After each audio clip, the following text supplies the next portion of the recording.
우리들이 익히 알고 있는 맹모 삼천지교라는 고사 성어가 있습니다. 맹자의 어머니가 교육을 위하여서 3번 이사했다, 이러한 내용입니다. 우리가 아는 대로 맹자의 부모님이 처음에 집을 구한 곳이 묘지 근처에 있다 보니까 아들 맹자가 거기서 배운 것은 맨날 곡하는, 우는 것만 배웠다라는 것입니다. 요즘은 장례법이 많이 바뀌어서 우리가 이렇게 조문 사람들과 곡은 하지는 않습니다. 근데 예전에 우리나라는 어떻게 했습니까?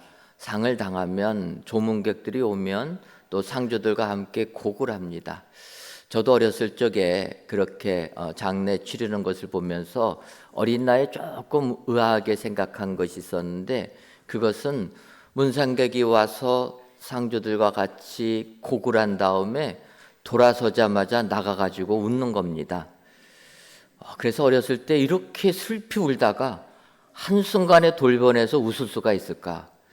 저는 그게 참 이해가 안 갔는데, 예전에는 이 곡이라는 것을 배워서 그냥 같이 예의로 한다라는 거예요. 그러니까 마찬가지로 맹자가 묘지 근처에 살다 보니까 맹자는 곡하는 것을 배우는 겁니다. 그래서 어린아이가 매일매일 울면서 곡을 하니까 맹자의 어머니가 이러면 안 되겠다 해서 이사를 합니다. 두 번째로 이사 간 곳은 시장통에 들어갔다라는 겁니다. 시장에 가니까 맹자가 무엇을 배웁니까? 장사하는 것만 배우는 거예요. 그래서 이것도 안 되겠다 생각해서 마지막에는 서당 근처로 이사를 하게 됩니다. 그래서 서당 근처로 이사를 가니까 그제서야 맹자가 글 공부하는 데 관심을 갖고 공부를 하게 되었다. 그래서 우리가 아는 대로 훌륭한 인물이 된 것을 볼 수가 있습니다.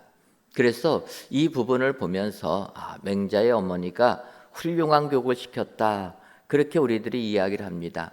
근데 이 맹자의 이 모습을 보게 되면 맹자가 무엇을 보느냐, 그것이 중요하다라는 것입니다. 곡하는 것을 보니까 곡만 하고, 시장에서 그냥 흥정하는 것만 보니까 그걸 배우고, 하지만 마지막에 서당 근처를 가서 공부하는 것을 보니까 공부하는 사람이 되었다라는 것입니다. 이처럼 우리가 세상을 살면서 누구를 보느냐, 무엇을 보느냐, 이것이 우리의 인생을 뒤바꾸는 것입니다. 그래서 훌륭한 사람을 바라보게 되면 그 훌륭한 사람을 본받게 되고, 악한 사람을 보게 되면 자기도 모르는 사이에 악한 사람의 길로 빠질 수밖에 없다라는 것입니다. 예를 들면 우리의 가정들이 있습니다. 그런데 안타깝게도 어느 가정을 보게 되면 그 가정은 화목하지 못하고 부부간에 갈등이 있고 급기야는 폭력까지 이루어지는 이런 가정이 있습니다. 그런 가정에서 자란 자녀들, 이 자녀들은 그러면 그 자녀가 나중에 장성해서 가정을 이루면 어떠한 가정 이루어야 하겠습니까? 부모가 맨날 다투면서 폭력까지 있는 이런 가정에서 자란다면 그 모습을 보고 자란 자녀들은 당연히 내가 가정을 이루면 나는 절대로 이런 가정 만들지 않겠다. 내가 가정을 꾸리면 사랑이 넘치고 화목한 가정, 폭력이 없는 가정 만들겠다고 다짐하지 않겠습니까? 그런데 현실을 보면 이런 폭력의 가정에서 자란 아이들이 장성해서 가정을 이루면 그 부모와 똑같이 폭력을 휘두른다는 것입니다. 그 아이들이 어렸을 때부터 그 모습을 보니까 자기가 장성해서도 똑같이 행한다는 것입니다. 이것은 우리가 믿음 생활할 때도 마찬가지인 줄 믿습니다. 우리가 신앙생활할 때 믿음 좋은 사람과 함께하면 우리의 믿음이 자라나는데, 믿음 생활 등한히 하지 않는 사람과 함께하면은 우리의 믿음도 떨어진다라는 거예요. 교회 생활하면서 어떤 사람 만났는데 주일날 열심히 놀러 다닙니다. 그런 사람 만나면 자기도 모르는 사이에 주일날 놀러 다닌다라는 거예요. 하지만 열심히 하나님 섬기는 사람 만나면 자기도 열심히 섬기게 되는 것입니다. 여러분, 그렇다면 우리가 신앙생활할 때 우리는 누구를 바라봐야 됩니까? 믿음 좋은 사람 함께하는 것도 좋지만 가장 중요한 것은 예수님을 바라봐야 될 줄 믿습니다. 그래서 오늘 요한복음 1장 29절을 봐도 세례 요한이 이렇게 얘기합니다. 이튿날 요한이 예수께서 자기에게 나아오심을 보고 이르되 보라 세상 죄를 지고 가는 하나님의 어린 양이로다. 세례 요한이 예수님께서 자기에게 나오는 것을 보면서 보라라는 겁니다. 사람들에게, 세례 요한을 따르는 사람들에게 보라라는 것입니다. 누구를 봅니까? 예수님을 보라라는 거예요. 지금 이 시간은 이 기간은 사순절 기간입니다. 사순절 기간, 예수님의 고난을 묵상하면서 그 예수님의 그 고난에 우리가 동참하는 의미로 사순절 기간을 보내고 있는데, 이 시간 먼저 우리가 봐야 할 예수님이 누구신가? 세례 요한의 증언을 보시면서 이 예수님을 바로 알아 구원의 은혜가 저와 여러분들 삶 가운데 임하시기를 주님의 이름으로 축원합니다. 그렇다면은 세례 요한이 보라 한 예수님, 그 예수님은 어떤 분이십니까? 먼저 어린 양이신 예수님이십니다. 앞서 읽었던 요한복음 1장 29절을 다시 보면 이튿날 요한이 예수께서 자기에게 나오심을 보고 이르되 보라 세상 죄를 지고 가는 하나님의 어린 양이로다, 이렇게 고백합니다. 여기서 하반절을 보면 세례 요한이 예수님의 정의를 내리는 것은 세상 죄를 지고 가는 하나님의 어린 양이라는 것입니다. 하나님의 어린 양 대신 예수님을 바라보라라는 것입니다. 여기서 이 구절을 보면 먼저 세상 죄를 지고 간다, 이렇게 표현합니다. 이것은 이스라엘 백성들이 구약 제사를 드리는 법을 보면 알 수가 있습니다. 하나님이 택한 이 백성들, 세상 살면서 죄를 짓게 되면 그 죄의 속함을 받아야 됩니다. 근데 그 속함을 받는 방법이 무엇이냐? 어린 양을 잡아서 어린 양에게 내가 지은 죄를 대신 지게 하고 그 어린 양을 번제물로 드릴 때 이스라엘 백성들은 속함을 받았다라는 것입니다. 내가 속함 받겠다고 내 피를 흘리면 우리는 죽지 않습니까? 그래서 우리가 죽을 수가 없으니까 어린 양을 대신 죽임으로 내 죄 속함을 받았다라는 것입니다. 이러한 것들이 구약에서 이스라엘 백성들이 하나님께 제사 드리는 법으로 계속 나오게 됩니다.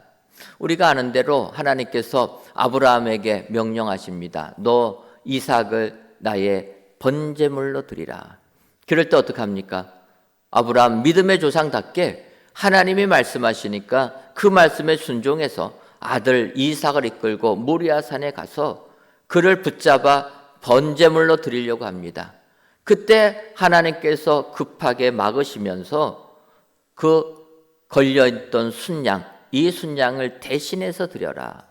그래서 아브라함은 이삭을 번제물로 드리지 않고 그 순양을 번제물로 드렸다라는 것입니다. 그 번제물이란 이삭을 대신해서 죽임을 당했다라는 것입니다. 이처럼 세상 죄를 대신 지고 어린 양처럼 죽임을 당하는 분이 예수 그리스도시라는 것입니다. 더 나아가서 그 어린 양은 하나님의 어린 양이라 이야기합니다. 이 어린 양이라는 헬라어는 암노스로 신약 성경을 보게 되면 4번밖에 나오지 않습니다.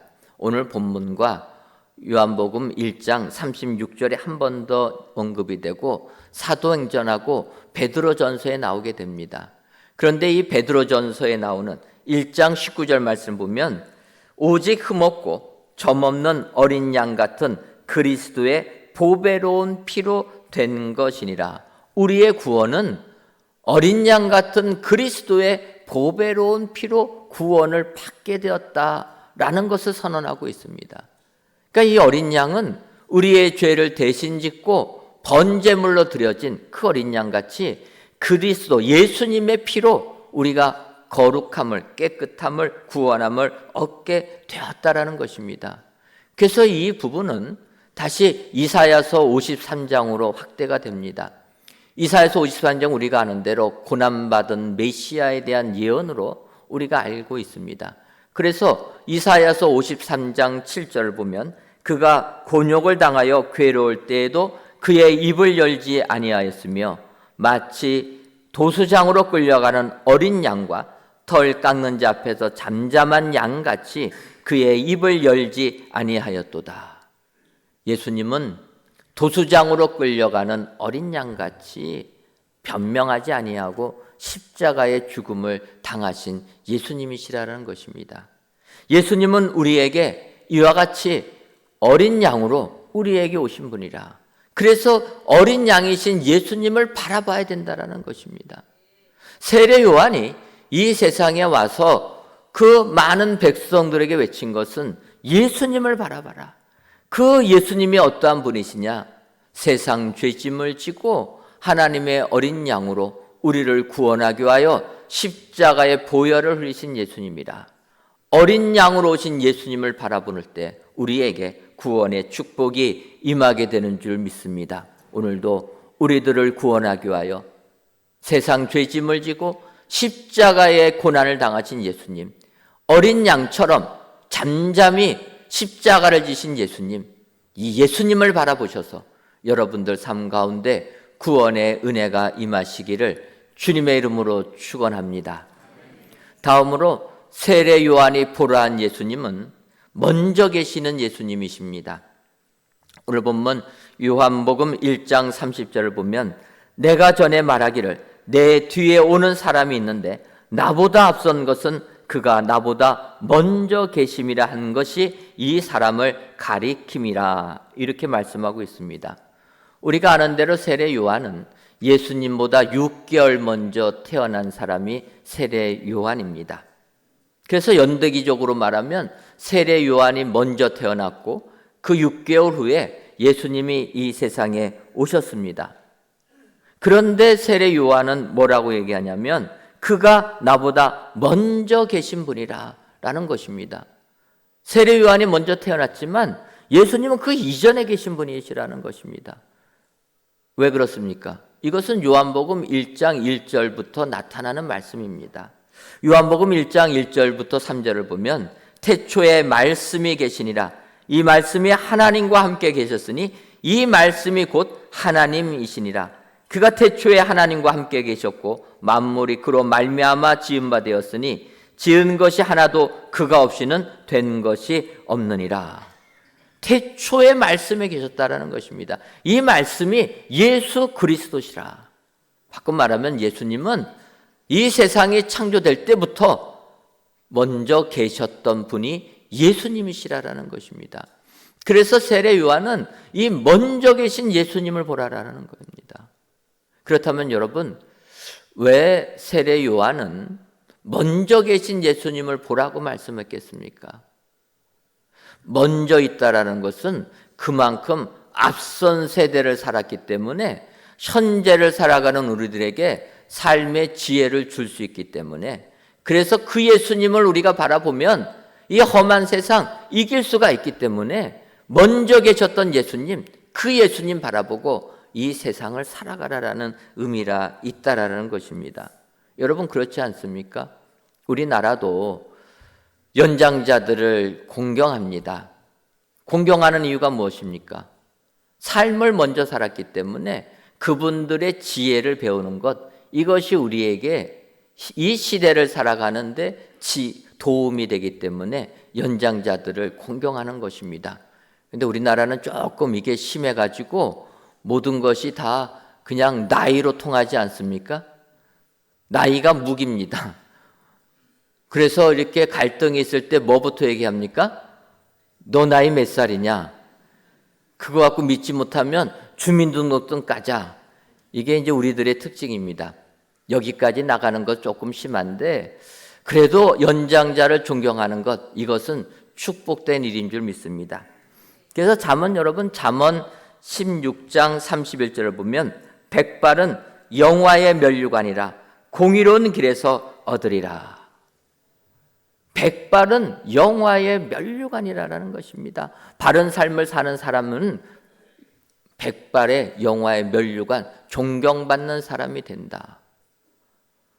그래서 우리가 나이가 든다라는 것이, 경험이 많다라는 것이 복인 줄 믿습니다. 근데 요즘에는 백발이 별로 없어가지고 백발을 공경해야 되는데 공경할 사람이 많이 없습니다. 다들 염색을 하셔서 연세가 많아져도 백발 보기가 어렵습니다. 어쨌든 백발은 우리 영화의 면류관이라 이야기합니다. 그렇다면은 우리가 왜 이렇게 앞선 경험하신 분들을 존경해야 됩니까? 그분들의 지혜를 배워야 되기 때문이라는 것입니다. 예를 들면 우리나라에 6.25가 발발한 지 올해가 이제 73주년째가 돼가고 있습니다. 6.25 전쟁이 일어난 지 70년이 넘다 보니까 6.25 전쟁을 경험한 세대는 이제는 80세, 90세 이상 그분들밖에 없다라는 것입니다. 그렇다면 우리나라에서 전쟁을 경험한 세대는 어디냐? 생각해 보면 월남전에 파병되신 분들, 그분들이 실제 전투에 참여한 경험이 있으신 분들인데 그분들도 벌써 월남전이 끝난 지가 50년이 지나갔다라는 것입니다. 그러니까 지금 이 시대는 전쟁을 경험하신 분보다는 전쟁을 경험하지 못한 사람들이 훨씬 많은 세상이라는 것입니다. 그래서 전쟁을 경험하신 분들이 이렇게 하면은 우리가 적의 침략을 이길 수가 없다. 그렇게 얘기해도 잘 안 듣는다라는 거예요. 우리나라 군대의 문제점이 뭐냐? 6.25 전쟁을 다 잊어버렸다라는 것입니다. 전쟁의 그 고통, 그래서 다시는 전쟁이 일어나지 않으려면 철저하게 대비를 해야 되는데 전쟁을 다 잊어버렸다라는 거예요. 비근한 예만 들어도 우리나라 장교들을 키우는 육군사관학교에 6.25 전쟁사가 선택 과목으로 돼가지고 장교들조차도 6.25 전쟁을 모른다라는 것입니다. 전쟁을 모르니 어떻게 전쟁을 대비할 수가 있겠습니까? 우리는 6.25를 경험하신 분들 그 경험을 들어야 된다라는 거예요. 그 경험을 들을 때 우리가 지금 이 시대를 대비할 수 있게 된다라는 것입니다. 어른들의 경험 필요한 것입니다. 그런데 오늘 세례 요한은 뭐라고 이야기하냐면 우리 예수님은 한 세대 앞선 분이 아니라 이 세상이 창조될 때부터 계신 분이라. 우리 예수님은 모든 역사를 꿰뚫으시는 예수님이시라. 그래서 그 예수님을 배워야 된다는 것입니다. 먼저 계신 예수님을 인정하고 그 예수님이 하시는 말씀을 우리가 순종할 때 우리는 예수님을 말미암아 구원의 축복을 받게 되는 줄 믿습니다. 오늘 귀한 예배를 드리시는 사랑하는 성도 여러분, 우리 예수님은 먼저 계신 분이라. 그래서 이 예수님을 바라보고 우리가 이 세상의 삶을 계획해 나갈 때 우리에게는 하늘의 은혜가 임하게 된다. 이 사실을 기억하시고 오늘도 먼저 계신 예수님을 바라보시는 은혜의 모든 성도님들 되시기를 주님의 이름으로 축원합니다. 마지막으로 세례 요한이 보러한 그 예수님은 자기를 나타내시는 예수님이라 이렇게 말씀하고 있습니다. 오늘 본문 요한복음 1장 31절을 보면 나도 그를 알지 못하였으나 내가 와서 물로 세례를 베푸는 것은 그를 이스라엘에 나타내려 함이라 하니라. 이렇게 세례 요한이 이야기합니다. 세례 요한은 예수님보다 6개월 이전에 태어나서 주의 길을 예비한 사람입니다.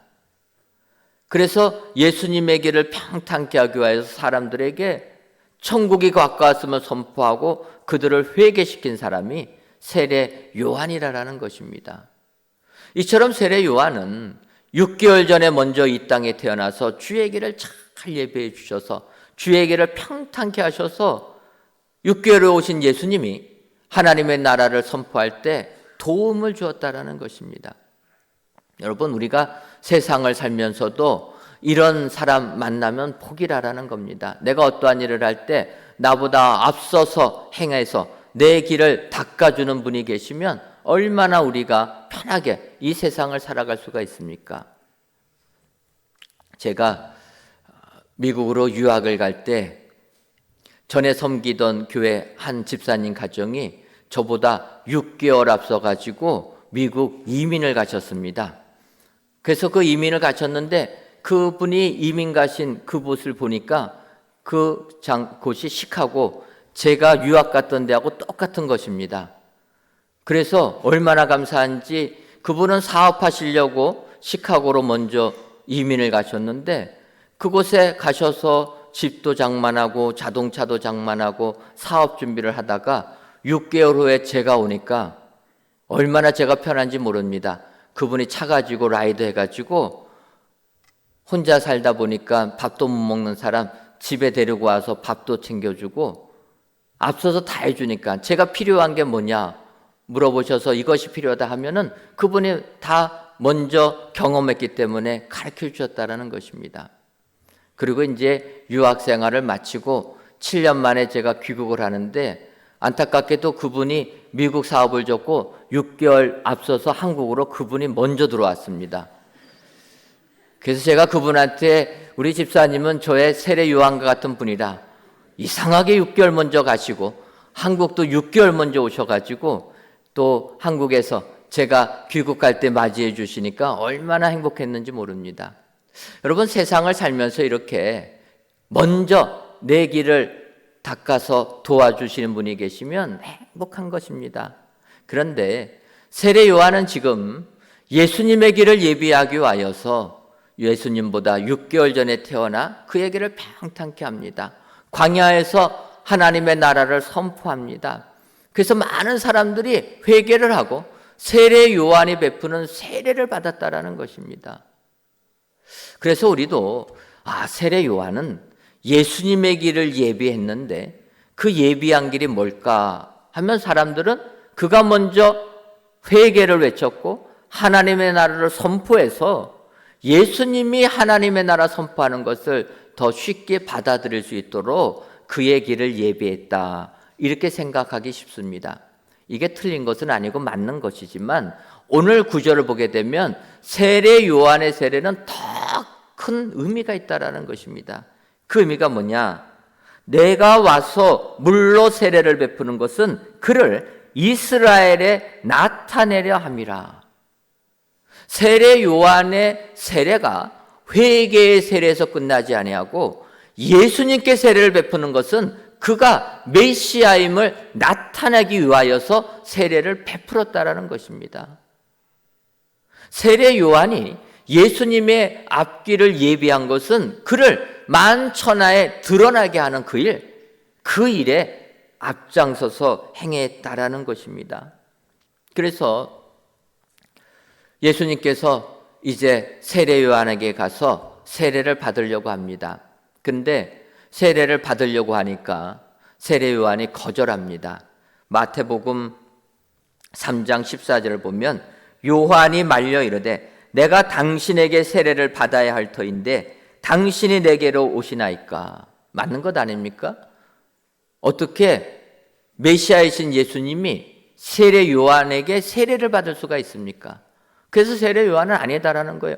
내가 예수님으로부터 세례를 받는 게 맞는 거지 내가 어떻게 예수님을 세례를 베풀 수 있습니까? 거절하니까 예수님께서 다음 구절에 예수께서 대답하여 이르시되 이제 허락하라. 우리가 이와 같이 하여 모든 의를 이루는 것이 합당하니라 하시니 이에 요한이 허락하는지라. 세례 요한이 예수님께 세례를 베푸는 것이 모든 의를 이룬다라는 것입니다. 이게 무엇입니까?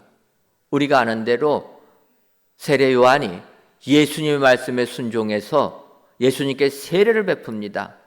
베풀으니까 하나님의 의가 완성이 됐다라는 겁니다. 그게 무엇이냐? 누가복음 3장 22절을 보면 세례를 베풀으니까 이때 하늘이 열리면서 성령이 비둘기 같은 형체로 그의 위에 강림하시더니 하늘로부터 소리가 나기를 너는 내 사랑하는 아들이라 내가 너를 기뻐하노라 하시니라. 예수님을 만천하에 예수님 공생에 시작하실 때부터 알리셨다라는 것입니다. 하나님께서 예수님을 나의 사랑하는 아들이라. 아들을 내가 보냈다. 내가 이것을 기뻐한다. 하나님의 선언이시라라는 것입니다. 그래서 예수님을 믿는 사람들은 다 의로운 사람이 되고 구원의 축복을 받게 될 줄 믿습니다. 예수님이 이렇게 세례를 베푸니까 성령이 비둘기같이 강림하며 예수님 위에 임하였다. 예수님 믿는 자들에게 성령 강림의 축복을 주실 줄 믿습니다. 예수님을 나타내시는 예수님, 그래서 우리가 그 예수님을 믿을 때 우리에게 예수님처럼 한량없는 성령의 축복이 임하게 될 줄 믿습니다. 최근에 권사님들하고 대화를 하다 보니까 권사님들이 요즘 유튜브에 핫한 내용이 있다라는 것입니다. 그게 무언가 여쭤봤더니 에즈버리 대학에 성령 강림의 역사가 임했다라는 것, 이것이 아주 많이 보게 되었다라는 것입니다. 저는 별로 유튜브에 관심이 없어서 몰랐는데 권사님들이 그런 이야기를 하니까 이게 뭔가 해갖고 들어가 보았습니다. 뭐 다른 건 없고 대학생들이 기도하니까 은혜가 넘쳐가지고 계속 열심히 기도했다, 그런 내용입니다. 그래서 그런 기도에 힘입어서 우리나라 대학교들도 학생들이 그렇게 열심히 기도하는 부흥의 역사가 임하였다, 이런 내용이라는 것입니다. 그러면서 제가 느낀 것은 이 에즈버리 대학에 성령의 강림의 역사가 임한 것, 그것 부러워하지 말고 우리가 성령 강림의 은혜를 받는 게 더 중요하다, 이런 생각을 해보았습니다. 사실 우리는 예전에 다 경험한 것 아닙니까? 열심히 기도하고 열심히 모임에 모여서 하늘의 은혜를 받은 게 우리들 아닙니까? 그런데 이게 시간이 흐르면서 우리가 성령의 은혜 받은 것은 다 잊어버리고 남이 성령 충만한 거 부러워하는 사람이 되었다라는 겁니다. 여러분, 중요한 것은 우리가 성령을 체험하는 것, 이것이 복인 줄 믿습니다. 남이 받은 것 부러워하지 마시고 내가 열심히 기도하고 말씀 들어서 내가 성령의 은혜를 체험할 때 하늘의 축복이 임하게 될 줄 믿습니다.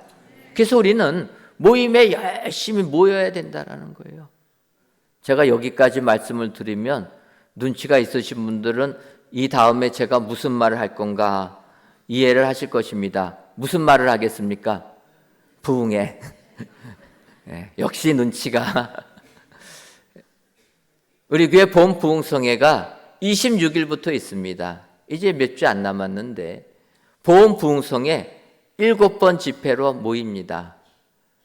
옛날을 생각하면 모이는 횟수도 많이 줄어들었습니다. 어쩔 수 없는 사정에 의하여서 저희가 줄였지만, 그렇기 때문에 7번의 집회라도 우리는 모두 참여해야 될 줄 믿습니다. 만사를 제쳐두고 주의 말씀 사모에서 나온 자들이 성령 강림의 은혜를 체험한 것처럼 우리가 7번의 집회 많다 생각하는 것이 아니라 이 모임에 나와서 우리가 은혜를 받을 때 우리에게 다시금 뜨거움이 생기는 성령의 강림의 역사가 임하게 될 줄 믿습니다. 자, 결단하시고 우리가 정말 내가 메시아로 나타내시는 예수님, 그래서 세례 요한의 세례를 통하여 성령이 임하게 되는 역사를 보여주신 그 예수님, 하늘에 열리는 은총을 내려주신 그 예수님, 메시아로 나타나신 예수님을 여러분 기억하시고 그 예수님을 바라보셔서 오늘도 성령의 은혜가 여러분들 삶 가운데 임하시기를 주님의 이름으로 축원합니다. 지금은 사순절 기간을 보내고 있습니다. 사순절 기간은 예수님의 고난을 묵상하는, 우리를 위하여 피를 흘리신 예수님의 그 고난에 동참하며 그 고난에 감사하며 그 예수님을 묵상하는 기간이 사순절 기간입니다. 사순절 기간을 보내면서 가장 먼저 우리가 생각할 것은 예수 그리스도를 바로 아는 것이 가장 중요한 줄 믿습니다. 그래서 오늘 세례 요한은 그 예수님을 바라봐라, 보라고 권하고 있습니다. 오늘 이 예배를 드리시는 저와 여러분들이 우리 예수님, 어린 양으로 오시고 먼저 계셨고 나타나시는 그 예수님, 그 예수님을 바라보셔서 오늘도 구원의 은혜가 저와 여러분들 삶 가운데 가득 임하기를 주님의 이름으로 축원합니다. 기도하겠습니다. 하나님, 오늘도 복된 날을 허락하셔서 이 시간 성전에서 또는 각 예배 초소에서 귀한 예배를 드리게 하시니 감사합니다. 이 예배를 기뻐 받아 주옵시고 모든 예배자들 위해 예수님만 바라보는 은혜가 충만하게 하여 주옵소서. 이 시간 예수님을 보라라는 제목으로 말씀을 주시니 감사합니다. 바라기는 이 세상을 살며 세상 것 바라보지 말게 하시고 오직 예수님만을 바라보는 저희들 되게 하여 주옵소서. 더 나아가 우리가 봐야 할 예수님은 어린 양이신 예수님, 먼저 계시는 예수님, 자기를 나타내시는 예수님이라는 것을 알고 이 예수님만 바라보아 세상 승리하는 우리 모두가 되게 하여 주옵소서. 예수님의 이름으로 기도하옵나이다. 아멘.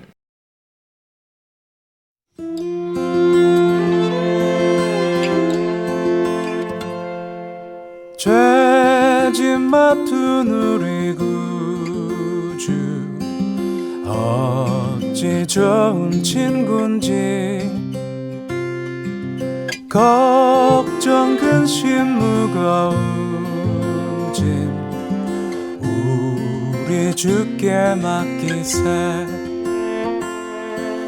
주께 고함 없는 고로 복을 얻지 못하네.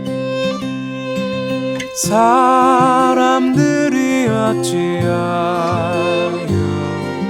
아뢰 줄을 모를까.